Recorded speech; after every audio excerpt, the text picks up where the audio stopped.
kontroversi dan prestasi. Warganet silakan kirimkan komentar Anda posting at Kompas TV. Hashtagnya adalah film berprestasi. Salah seorang yang turut merasakan kegembiraan dari Piala Citra adalah Gina S. Nur.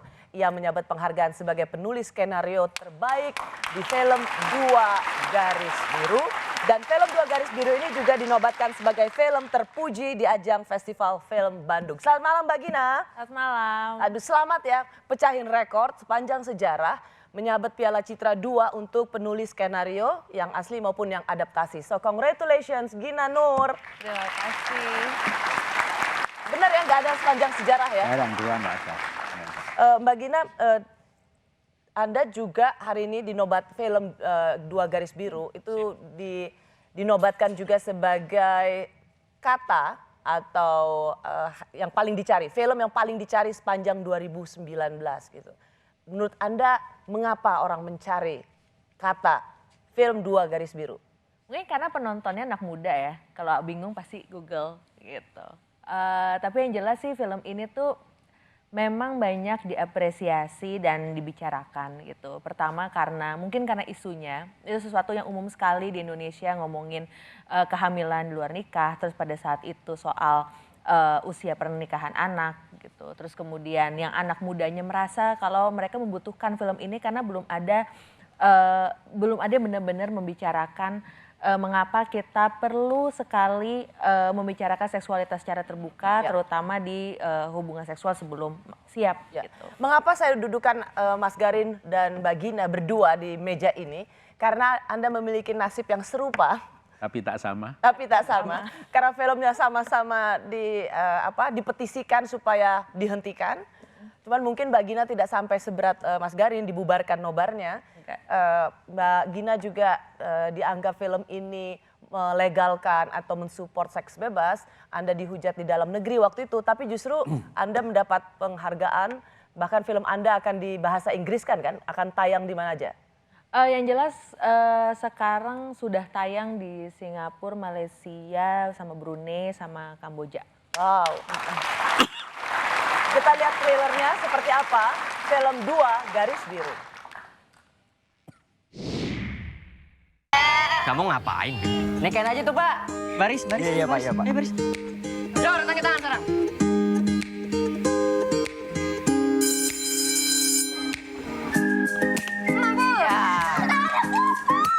Kerang di Jakarta itu mengandung merkurius loh. Merkuri. itu maksudnya merkuri. Bin.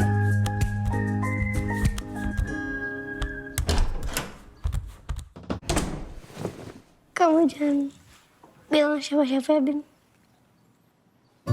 Tapi Bima salah besar. Besar apa sih salahnya? Jadi orang tua itu bukan cuma hamil 9 bulan 10 hari. Itu pekerjaan seumur hidup.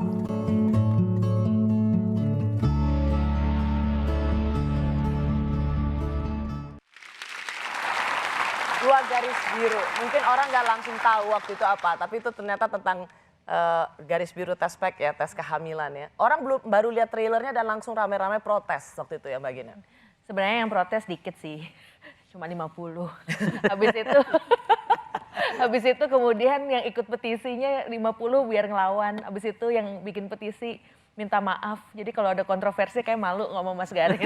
Gak ada apa-apanya ya? Gak ada apa-apanya. Tapi yang menarik adalah setelah ada yang bilang keberatan padahal belum nonton, baru cuma teaser yang tadi aja. Terus kemudian petisinya diturunkan. Yang paling menarik kemudian anak mudanya, para Gen Z ini, mereka menggunakan YouTube, kemudian di Twitter, di Instagram untuk membela film ini. Ya. Ini menarik ya, ini fenomena baru tentang film Dua Garis Biru ini Mas Dejo. Karena dimarahin oleh para orang tua gitu, kira-kira seperti itu, orang tua pada menolak, marah, nggak seneng dengan film ini. Tapi justru film Dua Garis Biru ini dibelain oleh anak-anak remaja, oleh anak-anak muda. Nah, tapi kemudian ketika tayang banyak orang tua dan pihak sekolah yang mau nonton bareng sama anak-anaknya gitu. Jadi Dan saya dengar BKKBN juga menjadikan film ini sebagai alat kampanye ya? Jadi ketika 11 Juli itu kebetulan hari kependudukan dan mereka ngerasa ini cocok, ini filmnya BKKBN banget, genre. genre Generasi Berencana.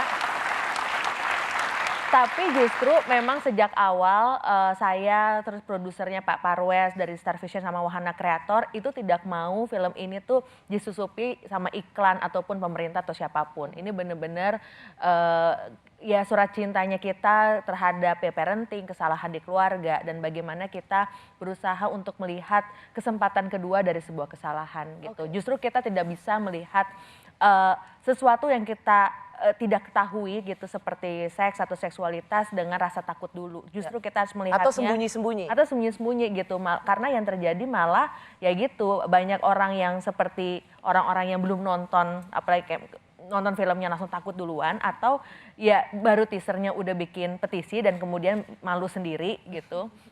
Tapi ya akhirnya bagaimana kita dengan rasional dan ini jarang sekali gitu dibicarakan dengan rasional melihat fakta yang ada sehingga semua orang tahu resikonya apa. Oke, Mbak Gina memang kan saya baca Mbak Gina tuh menulis ini dari 2009, benar 2010?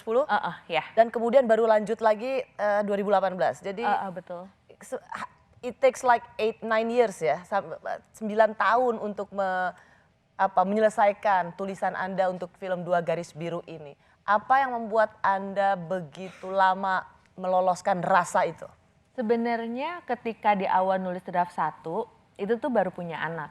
Dan yang akhirnya ketika sampai draft 1 yang hadir itu cuma rasa takutnya aja. Takut karena? Rasa takut di naskah filmnya, oke nih kalau anak-anaknya kenapa-napa abis itu udah selesai dunia gitu. Dan saya sadar bahwa kalau misalnya saya mengeluarkan naskah itu kemudian jadi film, itu tuh nggak akan bawa conversation apa-apa gitu. Saya tuh paling nggak suka ketika ada film atau ada kontennya malah menyebarkan ketakutan, bukan membuka ruang diskusi. Gitu. Okay. Ngapain gitu. Akhirnya seiring berjalannya waktu sekitar ya 9 tahun 10 tahun tadi, saya tuh punya masa anak saya kedua lahir dalam keadaan bibir sumbing. Saya tuh ngerasa shock banget. Saya mikir kok saya sendiri ibunya nggak bisa ngelindungin anak dalam perut gitu. Padahal saya sudah melakukan segalanya gitu. Tapi kemudian setelah saya berusaha mencari jalan keluarnya, saya ketemu sama banyak orang, malah kemudian bikin komunitas Satu Senyum di mana menghubungkan para orang tua, para penyandang celah bibir langit untuk terapi wicara, operasi dan sebagainya. Dan saya melihat banyak harapan yang lebih terbuka. Dan saya ngelihat itulah parenting, itulah menjadi orang tua. Kebijaksanaannya di situ. Dan film ini sesungguhnya bisa jadi seperti ini karena rezeki anak kedua. Iya, insya Allah, alhamdulillah gitu. Justru bagi saya bahwa saya melihat gitu, terutama generasi saya ketika jadi orang tua di masa dunia digital, terus kemudian ya bumi sudah mulai global warming gitu. Banyak sekali orang tua yang melihat anak itu tuh harus dijaga terus menerus dan being helicopter parents gitu. Sedangkan ya anak itu tuh nggak boleh kita masukkan ke gelembung dan dia menjadi steril gitu. Justru film tuh bisa ngebuka ruang diskusi itu. Saya mau masuk dulu dalam satu adegan, Mbak Gina, dan nanti saya akan tanyakan pada Mbak Gina soal bagaimana ayah dan anak sedang berkomunikasi. Kita lihat cuplikan film Dua Garis Biru. Kamu putus ya sama si Dara itu ya, namanya Dara kan? Iya kan? Kamu pacaran? Kan udah ibu bilang berkali-kali kamu jangan pacaran Bima. Tuh jadinya tuh begini. Bu, kamu nggak mau denger sih omongannya ibu. Aduh, biar dia makan Bima. dulu, Bu. Biar dia makan dulu. Bima, tunggu. Bima. Bu, ini, Bu, sudah Bu. Biar Bapak yang ngomong. Bim. Sudah, Bu. Bima.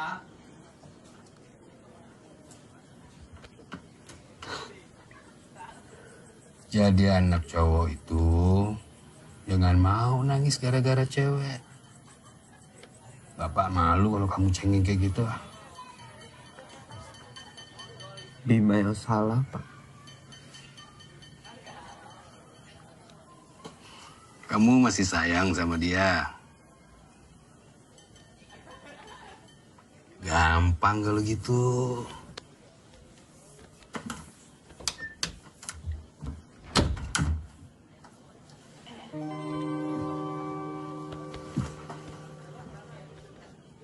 Kalau kamu salah, minta maaf kalau salah. Tapi jangan bilang-bilang ibu ya, bapak ngomong kayak gini. Tapi Bibi salah besar, Pak.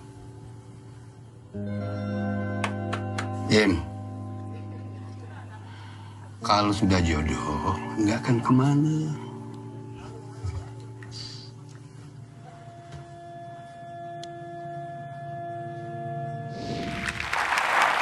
Bagina, saya cukup waktu lihat ini saya mau bilang bahwa kalau saya ketemu sama sutradaranya saya mau nanya. Karena buat saya ini satu adegan di mana satu anaknya di tempat tidur, bapaknya di lantai. Itu sebuah pemandangan yang jarang sekali ada di keluarga-keluarga kita. Itu bapaknya anaknya di atas, bapaknya di bawah. Lalu ada sebenarnya komunikasi atau dialog yang intens antara bapak dan anak. Anaknya si siapa nama ini? Bima kan udah bilang saya bikin banyak salah gitu. Yang ingin Mbak Gina tampilkan kan sebenarnya antara ayah dan anak itu deket banget gitu. Tapi toh sang ayah tidak mampu mendapatkan clue atau tanda sedikit pun apa yang terjadi. Gimana sebenarnya dari adegan itu ada pesan nggak sih yang ingin Mbak Gina sampaikan? Semenjak saya jadi orang tua itu langsung berasa sih trikinya gitu. Kadang-kadang kita sebagai orang tua kita sudah berusaha memposisikan diri kita sebagai teman. Bahkan kalau bisa itu kan posisinya di bawah berusaha untuk ayo dong ngomong dong. Tapi kadang-kadang yang terjadi malah kita terlalu banyak bicara lupa mendengarkan gitu. Mendengarkan itu tuh bukan sekedar apa yang diomongin aja tapi kan sebenarnya kompleks kan hubungan antar manusia ya body language dan lain-lain gitu. Dan pada akhirnya kita juga ngelihat kalau kita tidak bisa melihat hubungan Bima itu tuh sendiri aja dia sama ayahnya, tapi juga melihat dinamika ayah dan ibunya gitu. Oke. Mungkin Mbak Gina belum pernah riset seluruh anak SMA. Kok dia bisa deket ke dengerin omongan bapaknya? Kenapa Pak? Sudah riset ke seluruh SMA? Nah menariknya pada saat itu tuh saya itu dari semenjak 2016 bikin beberapa film remaja, terus akhirnya ngobrol gitu. Ada dari anak-anak yang kelas menengah bawah, terus udah Mereka sampai dekat sama bapaknya terus gitu. ada yang ada beragam hubungan gitu. Karena kalau sekolahnya di SMA Panggung di Luhur dan kelompoknya itu, bapaknya nggak dianggap udah, yang didengerin ibunya gitu. Semua anak-anak Panggung di Luhur bagus ya, jadi dia lebih denger ibunya. Teh Jo gitu nggak kalau ngobrol sama anaknya? Kayak gitu. Sebetulnya ada kasus menarik ya. Apa tuh? Kalau tahun 80 kan ada film Akibat Pergaulan Bebas. Ya. Itu film untuk pendidikan seks lah gitu. Yang paling menarik justru pada saat itu banyak juga diprotes. Karena ada masalah pemerkosaan waktu dianggap hubungan langsung antara film itu dengan kawin. Tapi Badan Sensor, salah satu dari anggota Pedanka waktu itu, lembaga kayak Dignas sekarang, mengatakan semua orang tidak boleh menurunkan film ini, memprotes film ini karena film ini telah lolos sensor. Jadi dia harus membawa ke pengadilan si badan sensor itu. Dan itu dinyatakan oleh anggota Kementerian Pendidikan pada waktu itu. Nah kasus-kasus semacam ini kan itu kan sebenarnya pendidikan ya. Wilayah pendidikannya sangat luas. Harusnya ada semacam ketegasan hukum yang matang dari pengambilan politik kita. Kadang-kadang kita kena akibat pengadilan jalanan tapi tidak ada perlindungan apapun dari pemerintah misalnya. Ya, kadang-kadang ya pihak yang seharusnya mendukung gitu seperti film-film seperti ini untuk buka ruang diskusinya tuh malah menghindar gitu. Karena kan film Anda dituduh mengkampanyekan perilaku seks bebas gitu kan di kalangan remaja gitu. Ya walau dikit yang nuduh ya dan minta maaf. Tapi pertanyaan untuk Rosi, itu loh, ngapain sih kita ngomongin film gitu? Ngundang Gina, ngundang Garis. Penting dong. Apa nggak ada isu menarik soal novel Baswedan, soal Ahok yang jadi soal Garuda? Apa nggak ada? Apa film lebih penting gitu? Film kita jawab. Inilah seniman yang kualitas pemahamannya pas-pasan. Film sama pentingnya dengan politik. Bahkan film bisa jauh lebih penting daripada politik. Sekarang itu semuanya itu screen. Mau di pesawat terbang, mau di rumah semuanya screen, semuanya naratif bercerita. Dari sejak kitab-kitab itu kita dihidupkan oleh cerita, oleh drama. Jadi sebetulnya kita bisa bercinta atau bermimpi tentang pemimpin tanpa screen, tanpa narasi ini, itu kita tidak mungkin menghidupi dunia ini. Jadi nontonlah film, ya kan gitu. Iya. Aku pemahamannya pas-pasan. Itu bagus itu. Aku suka sekali itu. Seniman pemahamannya pas-pasan. Oke, saya senang banget dengan kutipan lainnya ya, Mbak. Waktu ibunya Dara bilang, menjadi ibu itu bukan perkara hamil 9 bulan, 10 hari, tapi seumur hidup. Mengapa Anda merasa penting mencantumkan line ini? Jadi gini, saya tuh melihat di generasi saya dan ke bawah tuh banyak sekali yang ingin nikah muda. Yang ingin nikah muda? Jadi tuh kayak semua masalah selesai ketika menikah dan mudah-mudahan kemudian masuk, punya anak dan sebagainya macamnya. Tapi yang paling menarik adalah jadi orang tua itu justru ketika berusaha membuat baik-baik saja itu justru pekerjaannya terberat tuh di situ. Makanya kalau sekarang tuh ya ada kelas parenting tuh di situ gitu. Meskipun sebenarnya ada warganet yang saya baca gini dari Rizky Muhammad Aldi, dia mengatakan setelah nonton film 2 Garis Biru, saya kembali memikirkan alasan saya ingin membangun keluarga. Apakah hanya ingin merekonstruksi pengalaman saya dengan keluarga saja atau hanya tekanan budaya? Wajib menang Best Picture FFIC.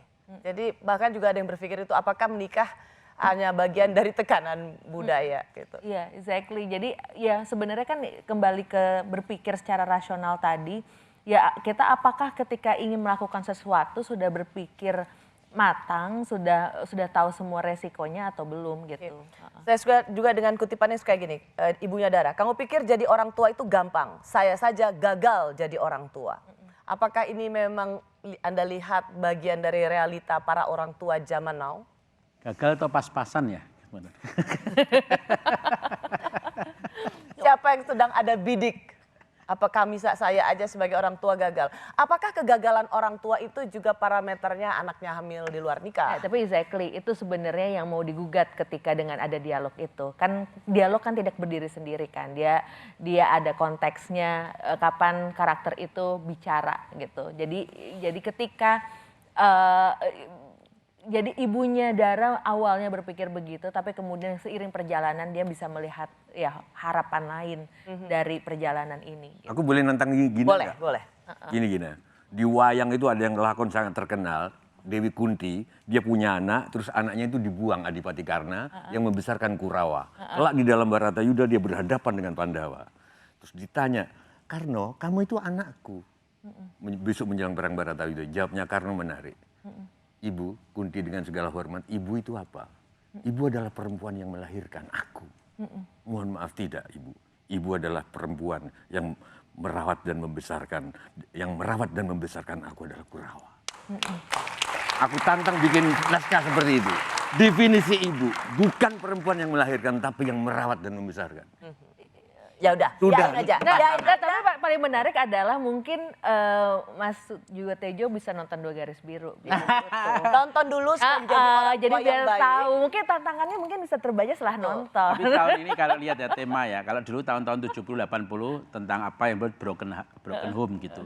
Kalau sekarang temanya malah bahkan maju, perlu nikah atau tidak nikah.